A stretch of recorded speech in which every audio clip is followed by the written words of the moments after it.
that you should say about, did you say Alan has been getting some time off because he's been doing things at early in the morning, 2 o'clock in the morning? Yeah. Funny, because that's what my topic is today, time and how it relates to sales. So I thought we'd have a little discussion on how time relates to sales. So, number of different areas. Just want to know, who goes to more than, say, up to 5 networking events a week? Who goes to between 5 and 10 networking events a week? Pop your hand up. Who goes to more than 10 networking events a week? Right. How much time do you reckon that takes? It loads. Yep, up to 5, takes a bit. Yep, at least 5 hours. Yep.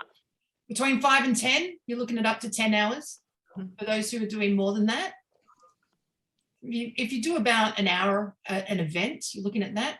All right, so question becomes, if you're going to take the time to do all the networking, which is fine, great for advertising, right? What about the follow-up? How much time gets allocated for following up? Mm-hmm. Right, so if you're going to go up to 5 networking events, how much time do you think to relate to sales should we be putting in to follow up after each networking event? An hour a meeting. An hour a meeting? What sort of follow-up is that, Mark? In the BX world, it's, following up on, connections, pay it forward slips, being polite, saying hello. Yeah. Okay. Yeah, and just picking up on anything else through the meeting. So, yeah.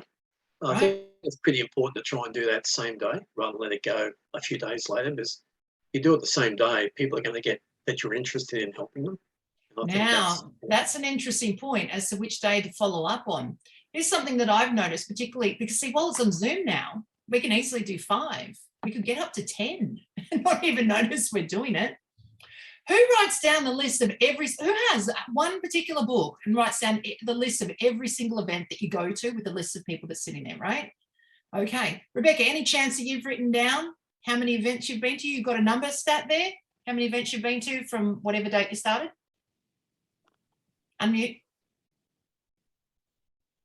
She's still learning about that bit. Yeah. Shut up, Fred.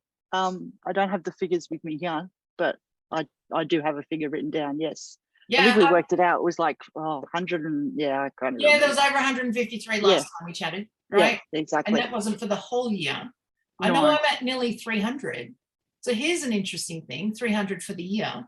How many networking events do you reckon I follow up on if I've done 300 this year already? 300. Yeah, no, haven't. Can't get to it, right? It's, if I can't get to it, others aren't get to it. And I have a system. And so I find it very hard to get to with that many events because it takes up a lot of time. So then the question becomes, if you're going to take up all this time with networking, and even if you get to the follow-up, how much time do you have left for work? Like physically for work. So Grant Cardone says in one of his books, he says, white space in your diary is the devil. And you should never have white space in your diary. Now, more recently, I've been thinking about that, right? Because I get some white space in my diary. If I show you mine, I'll show you my little diary, right? Which I'm just getting into the new one now. There's some white space. So I've got a lot of things filled in, but I have white spaces on different days, right? And as my diary gets bigger, like I've got more white space, right? Each color means a different thing. Pink is networking, blue is sales classes, orange is 2022, so coaching sessions. So each thing means something. There is white space there. The trick becomes not to fill in the white space with stuff like more networking, because I've got time now, so I should just advertise myself more. The secret becomes, as you start doing so much advertising, if you're not getting to the follow-up. So me as an example, right? My whole goal this year was to increase my group sales classes. So I've been to 300 events. You sit between, let's say, 15 to 20 people at each event. If you can't increase by 1 per event that you're going to, you're probably doing too much advertising and not enough follow-up, or not enough what goes on the other side. So then let's have a look at it like this, right? Multitasking. How much time do you reckon multitasking takes up?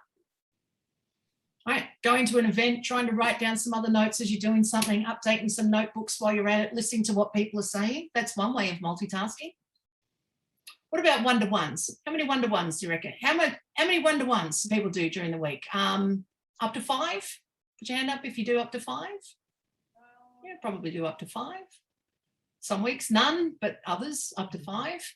Who does between 5 and 10? All right, Jason, how many do you reckon you do in a week?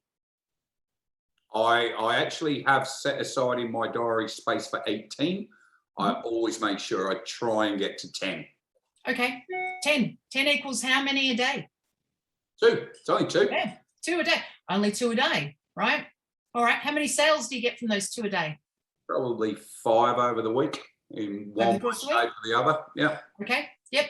All right then. What do you do with the other 5? You get 5 across the line, 5 not. What are you doing with the other 5?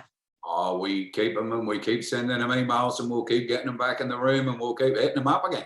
Goal is to keep moving. So at least you're doing something with them, right? Yeah. So, quick question. Who, if you think about it, 1 sale a day, I mean, if you were to do 1 sale a day, on one hand, you think that's a long day to only get 1 sale, right? Does everyone agree? Does anyone agree? I mean, there's a lot of time in the day for 1 sale, right? Let's say you get them first thing in the morning, right? But over the course of the year, if you would do 1 sale a day over the course of the year, how many is that? Anyone tell me? 242. 165. Yeah, 365. I'm going straight for the 365, not even the 250, right? But yeah, 365. Holidays? No, don't worry about those things. You know, if you're going, it's only 1 a day. Right? 242 working days in a year. All right, let's go with that then. Right, 240. So 240 sounds good actually by the end of the year. So then the question becomes, why do more than 1 meeting a day? Why not just do 1 meeting a day, concentrate on it so hard you get them across the line, take the rest of the day off? How do you reckon that'll work for your sales and your ability to get things done and your ability to feel good and the ability to feel efficient? So time kind of sits in amongst everything that we're doing all the time. Sometimes our time with sales is very busy doing stuff, but maybe we're not accomplishing much. If we cut it all the way down to something very small where we're doing barely anything, but if we get them across the line, we kind of don't have to do too much more on the other side as well. Another thing about time and how time relates to sales is, we'll take Alan as an example. He's doing stuff on the other side of the world at 2 o'clock in the morning. Here's what I found out about time on the other side of the world. If you have a product that works on the other side of the world, fit in with their calendar and their timing without complaint. I have been practicing this for the last 4 months. You know, who gets the Calendly links and then finds, oh my God, it's like 2 o'clock in the morning. Why did they send me a Calendly link? Because it's just a crazy time, right? And it's not like you're going to do it every single day. But here's a secret to using time to your advantage. If you do something on the other side of the world, one thing is you have an accent compared to them, and people love people with accents. So America loves us because we have an accent, whereas we like America because they have an accent. So if we turn up at their good time, which will be rubbish for us, just tell them, oh my God, it's like 2 o'clock in the morning over here. Everybody listens. So it's a really cool way to run time to your advantage if you're going to do something at a ridiculous time or fit in with their ridiculous, what's ridiculous for you, but good for them time. Let them know what time it is, because they get very, other people get very excited when somebody's gone out of their way to turn up at some crazy time. Who knows Kat Hurd from Scotland? Yeah, traditionally from HMP. She started with HMP. She comes to business at breakfast. Yeah, so there's plenty of weeks she comes to business at breakfast and she doesn't necessarily do her elevator pitch. But the truth is it's 10 o'clock at night or 1 o'clock in the morning. And yet she still turns up most weeks and is there listening, taking notes, always up, you know, chat box, tries to follow up, you know, does the best she can. Some days she just can't speak. But it's 1 o'clock in the morning and she turns up to both of them. So, and as a result, we do kind of like her for it, you know, of putting in the effort of turning up. So I thought maybe I'd go around and ask, what are some time thoughts or issues that, or what have you noticed about time, some comments that each one of you noticed? Lucia, have you noticed anything about time with you?